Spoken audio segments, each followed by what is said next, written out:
Olá pessoal, tudo bem com vocês? Tudo bem comigo? Você está no meu canal Eduardo Souza. Desde já eu peço a você que não é inscrito, que se inscreva, ative os sininhos para que você possa ser notificado quando aqui subir um novo vídeo.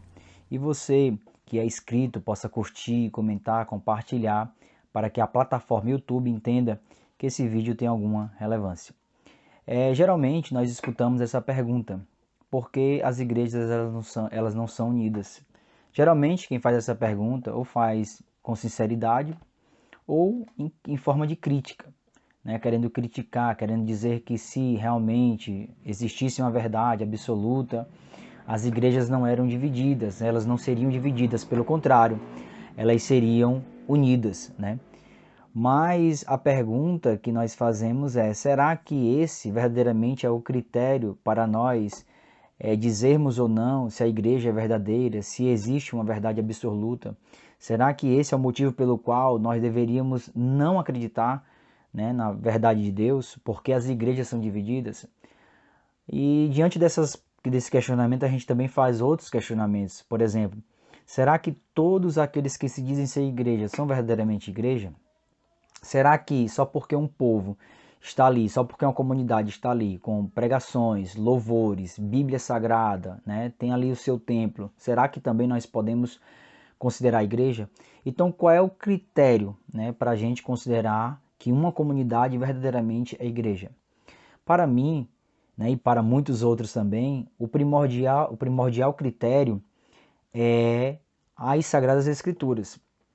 Porque a primeira igreja, ela se estruturou através daquilo que a Bíblia vai chamar de doutrina dos apóstolos. Como diz aqui em Atos, capítulo de número 2, né, versículos 41 e 42, que diz assim: de sorte que foram batizados os que de bom grado receberam a sua palavra, a palavra de Pedro.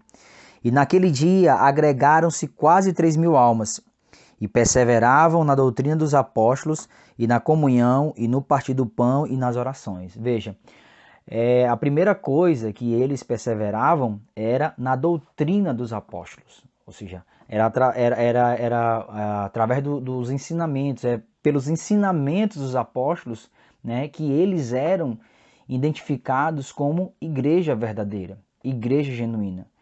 Lá em Efésios, capítulo 2, se eu não me engano, versículo 20, vai dizer que a igreja está fundamentada na doutrina, né, dos apóstolos e profetas, né? Diz assim lá em Efésios 2:20, edificados, na verdade, sobre o fundamento dos apóstolos e dos profetas, de que Jesus Cristo é a principal pedra de esquina.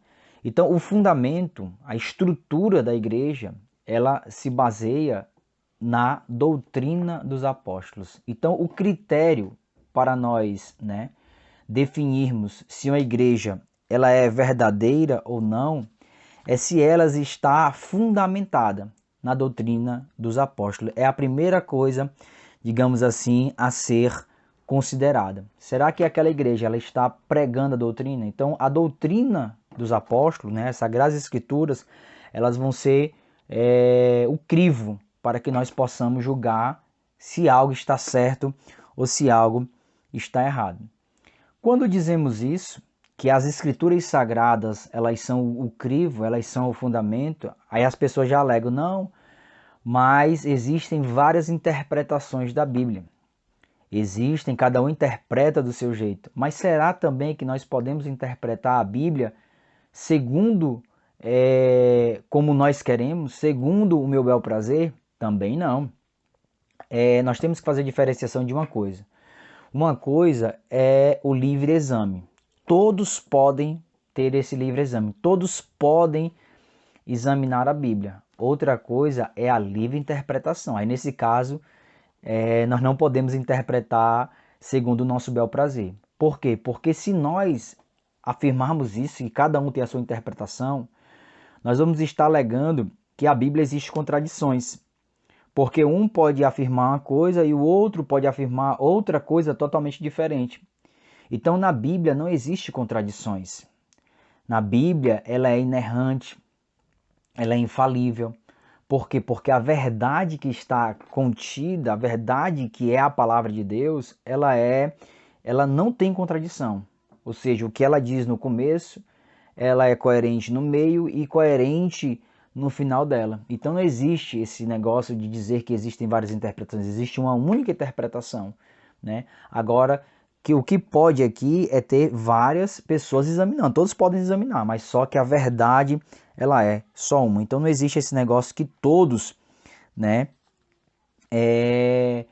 podem interpretar do seu bel prazer. Tanto é que a Bíblia diz aqui em 1 Pedro, capítulo 1, versículo de número 20, uma coisa muito interessante. 1 Pedro, né? Deixa eu ver aqui se é 1 Pedro ou 2 Pedro, 1,20. Na verdade é 2 Pedro, 1,20. Segunda carta de Pedro. Sabendo primeiramente isto, que nenhuma profecia da Escritura é de particular interpretação. Ou seja, esse negócio de dizer que cada um interpreta do seu jeito é da sua cabeça. É da cabeça de quem fala. Porque na Bíblia Sagrada diz aqui, ó, que nenhuma profecia é de particular interpretação. Por quê? Porque existe uma interpretação genuína para aquela palavra. Existe uma interpretação genuína para aquele texto. Né, para aquele texto. E quem é que confirma isso? A própria Escritura. Né? Existia um princípio na Reforma Protestante que era a Bíblia interpreta ela mesma. Né? A Bíblia ela interpreta ela mesma. E uma segunda coisa, a Bíblia Sagrada fala também, lá em 2 Timóteo 4,3, né, que nos últimos dias, né, ou dias ali próximos até mesmo do apóstolo Paulo, né, uma coisa interessante, porque virá tempo em que não suportarão essa doutrina, mas tendo coceira nos ouvidos, amontoarão para si doutores, conforme as suas próprias cobiças.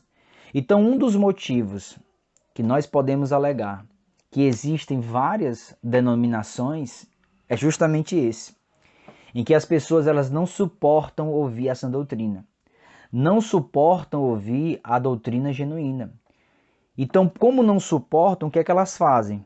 Como elas querem adaptar a consciência delas ao pecado delas, à vida que elas querem viver, elas procuram mestres segundo as suas próprias cobiças. É por isso que hoje em dia nós vemos igreja para tudo, para todo tipo de gosto, é um à la carte, é um cardápio, né? Ah, essa igreja aqui eu não me adaptei a ela, eu vou procurar uma igreja que eu me adapte, como se as igrejas, a palavra, ela que tem que se adaptar a nós, não nós que temos que nos adaptar a ela. Na verdade é esta. É nós que temos que nos adaptar à palavra, e não a palavra a nós. Por quê? Porque nós somos pecadores, nós somos falhos, nós somos cheios de erros. Né? Nós não nos conhecemos bem como nós devíamos nos conhecer. Então tem que ser isso. Nós é que temos que nos adaptar. Mas aqui diz que nos últimos dias as pessoas procurarão igrejas segundo as suas próprias cobiças, os seus próprios interesses pessoais. É o que nós vemos hoje. É o que nós vemos. Esse é o primeiro motivo pelo qual não haveria, você encontraria união. Porque você pregando a verdade, as pessoas não iam gostar e elas iam procurar mestre segundo as suas próprias cobiças. Antigamente a pessoa saía e ia para o mundo. Hoje em dia não, ela sai e vai para outra, uma denominação que está ali, né, massageando o ego dela, né, concordando com o pecado dela. Esse seria o primeiro ponto pelo qual as igrejas elas não se uniriam. O segundo ponto seria, em meio a essa massa cristã que existe, essa massa de pessoas que se dizem evangélicas, cristãs e tal, existem também os falsos profetas. A Bíblia Sagrada fala desses falsos profetas. Os falsos profetas, eles farão coisas de crente, pregarão coisas de crente, operarão milagres que os crentes operam, mas eles não são crentes, né? Como está escrito lá em Mateus, capítulo 7. O próprio Jesus falou sobre isso no Sermão do Monte, né? Capítulo 7, se não me engano, a partir do versículo 15, que diz assim, ó: Acautelai-vos, porém, dos falsos profetas, que vêm até vós vestidos como ovelhas, mas interiormente são lobos devoradores. Por seus frutos o conhecereis. Porventura colhe-se uva dos espinheiros, ou figo dos abrolhos? Assim toda árvore boa produz bons frutos, e toda árvore má produz frutos maus. Pode a árvore boa dar maus frutos? Não pode a árvore boa dar maus frutos, nem a árvore má dar frutos bons. Toda árvore que não dá bom fruto, corta-se-á e corta-se e lança-se no fogo. Portanto, pelos seus frutos o conhecereis. Nem todo o que me diz Senhor, Senhor entrará no reino dos céus, mas aquele que faz a vontade de meu Pai que está nos céus. Muitos me dirão naquele dia, Senhor, Senhor, não profetizamos nós em teu nome? E em teu nome não expulsamos demônio? E em teu nome não fizemos muitas maravilhas? E então lhes direi abertamente, nunca vos conheci, apartai-vos de mim, vós que praticais a iniquidade. Então veja aqui que os falsos profetas eles estão aqui no meio cristão, eles estão operando sinais, eles estão profetizando, eles estão fazendo coisas de crentes. Então esse seria outro motivo, né, que eles não se submeteriam à palavra. O próprio apóstolo Paulo, ele alertou isso quando ele saiu em uma determinada igreja, lá em Atos, capítulo 20. Né, capítulo 20, versículos 28 ao 30. Olhai por vós mesmos e por todo o rebanho sobre o que o Espírito Santo vos constituiu bispos, para apacentardes a igreja de Deus, que ele resgatou com seu próprio sangue.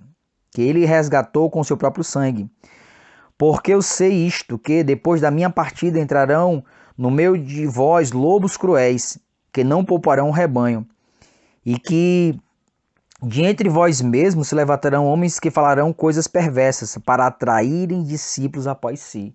Então, no meio da própria igreja vão se levantar esses homens para dividir o povo, né, para levar discípulos, falsos profetas. Então, os pastores genuínos eles têm que estar atentos. Então, esse seria o segundo motivo. O primeiro motivo seria a não aceitação da palavra, dessa doutrina. O segundo motivo seria o surgimento dos falsos profetas, né? O surgimento dos falsos profetas. E o terceiro motivo seria, digamos assim, né? Na verdade eu falei do segundo ao terceiro. O primeiro seria, a estrutura a obediência à palavra, né? Aí depois a gente vê que as pessoas não vão querer ouvir a doutrina por completo. A doutrina elas vão querer ouvir em parte, porque tem coisas que lhes incomodarão. E a terceira coisa é que existem vários falsos profetas, igrejas falsas por aí. A verdade é essa, né? Igrejas falsas por aí a gente não pode ter meio termos aqui, a gente tem que falar a verdade, né? Então, qual é a conclusão que nós podemos chegar? Que nem tudo que se diz ser igreja é igreja, né? Nem tudo que se diz ser igreja é igreja. Segunda coisa, a interpretação da Bíblia é uma só, não existem várias interpretações, mas as pessoas estão interpretando segundo o seu bel prazer. Terceira coisa, os falsos profetas existem. Então esses seriam, digamos assim, os motivos superficiais. A gente nem se aprofundou não, que a gente está dizendo só superficialmente porque para gravar aqui no vídeo no YouTube, né, tem que ser um vídeo curto, então eu não posso estar me alongando.